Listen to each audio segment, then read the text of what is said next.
Welcome back today match prediction and highlight. তো কেমন আছো তোমরা? আজকে আমি আলোচনা করব women's premier league 2024 match number 13 নম্বর ম্যাচ, যেটা খেলা হবে Gujarat giant versus royal Challenger Bangalore women. খেলাটা হবে, যদি আমি ডেট বলি, কাল 6 মার্চ 2024 ইন্ডিয়ান টাইমে সন্ধ্যে 7:30 PM খেলা, লোকাল টাইম সেম টাইম। খেলা হবে দিল্লিতে, অরুণ জেটলি স্টেডিয়াম, দিল্লিতে খেলা। তো প্রথমে আলোচনা করবো দিল্লির ওয়েদার কন্ডিশন নিয়ে। তো ওয়েদার দিয়ে দেখি, নো রেন, ক্লাউডি একটা ওয়েদার আছে, নো রেন, রেনের কোনো আপডেট নেই। তো এই সময় 20 ডিগ্রি সেলসিয়াস আছে, প্রায় 820 থেকে 19 ডিগ্রি সেলসিয়াস আছে। পিচ যদি আমি ক্যালকুলেশন করি, তো এখানে একটা কথা বলবো, দিল্লির এই অরুণ জেটলি স্টেডিয়াম, তো এখানে ডিউ একটা বড় সেকেন্ড ইনিংসে ফ্যাক্টর হয়ে যেতে পারে। টস জিতে ফিল্ডিং নেওয়া সব থেকে বেস্ট অপশন হবে। যদি ডিউ পড়ে এনিথিং রান, এখানে কোনো ব্যাপার না, চেস হয়ে যাবে। আর যদি নর্মাল ডিউ যদি এখানে না আসে, তো 170 এখানে গুড স্কোর। তো এখানে একটা কথা বলবো, টস জিতে ফার্স্ট ফিল্ডিং নেওয়া দরকার।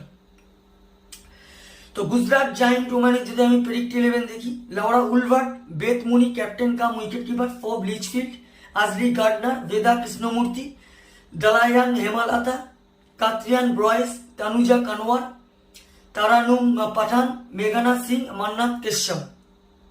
রয়্যাল চ্যালেঞ্জার ব্যাঙ্গালোর ওমেনে যদি আমি প্রেডিক্ট 11 দেখি, Smriti Mandhana captain, Sophie Devine, Sabbhineni মেঘানা, Ellyse Perry, Richa Ghosh wicket keeper, Sophie Molineux, Georgia Wareham, Ekta Bisht, Simran Bahadur, Asha Sobhana, Renuka Singh Thakur. দুটো টিমের আমি প্রেডিক্ট 11 বলেই দিলাম। লাস্ট ম্যাচ যদি দেখি, Gujarat giant last match lost হয়ে আছে। এর বছর পারফরমেন্স গুজরাট জায়েন্টের যথেষ্ট বাজে। গুজরাট জায়েন্ট হয়ে লাস্ট ম্যাচ সব থেকে আসলো আজলি গার্ডনার 40 রান। আর যদি বোলিং পারফর্ম দেখি, সব থেকে উইকেট টেকার বল করে মেঘানা সিং, 37 রান দেয়, কিন্তু 4 উইকেট নেয়।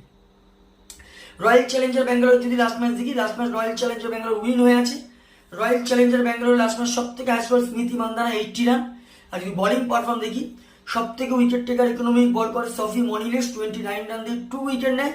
আর আশা সোবানা 29 রান দিয়ে 2 উইকেট নেয়। সেম ইকোনমিকে সেম উইকেট নেয়। তো যাই হোক, Gujarat giant versus royal Challenger Bangalore দুটো টিম যদি পার্সেন্টেজ ক্যালকুলেশন করা হয়, আমি 60% রয়্যাল চ্যালেঞ্জার ব্যাঙ্গালোর ওমেনকে দেবো, 40% আমি গুজরাট জায়েন্ট ওমেনকে দেবো। তো আমার প্রেডিকশন, কালকে match winner royal Challenger Bangalore women win this game. Royal Challenger Bangalore women এই ম্যাচ জিতবে। আর যদি এবারে টপ ফ্যান্টাসি পিক দেখি, কারা কারা এই ম্যাচে পারফর্ম করতে পারে, গুজরাট জায়েন্ট ওমেনে যদি টপ ফ্যান্টাসি পিক দেখি, Beth Mooney, Ashleigh Gardner, Phoebe Litchfield আর তানুজা কানওয়ারকে টপ ফ্যান্টাসি পিকের মধ্যে দেবো। রয়্যাল চ্যালেঞ্জার ব্যাঙ্গালোর ওমেনে যদি টপ ফ্যান্টাসি পিক দেখি, স্মৃতি মান্দানা, অ্যালেক্স পেরি, রিচা ঘোষ আর রেণুকা সিং ঠাকুরকে টপ ফ্যান্টাসি পিকের মধ্যে দেবো। রানের যদি ক্যালকুলেশন করা হয়, রয়্যাল চ্যালেঞ্জার ব্যাঙ্গালোর যদি ফার্স্ট ব্যাট করে, তো আমার calculation royal Challenger Bangalore 180 plus করবে, যেটা 25 রানে 30 রান পর্যন্ত রয়্যাল চ্যালেঞ্জার ব্যাঙ্গালোর এই ম্যাচ জিততে পারে। আর যদি গুজরাট জায়েন্ট ওমেনে যদি ফার্স্ট ব্যাট করে, গুজরাট জায়েন্ট ওমেন 150 থেকে 160 মধ্যে রেস্টিং হবে, যেটা 5 কি 4 উইকেটে রয়্যাল চ্যালেঞ্জার ব্যাঙ্গালোর উইন হবে।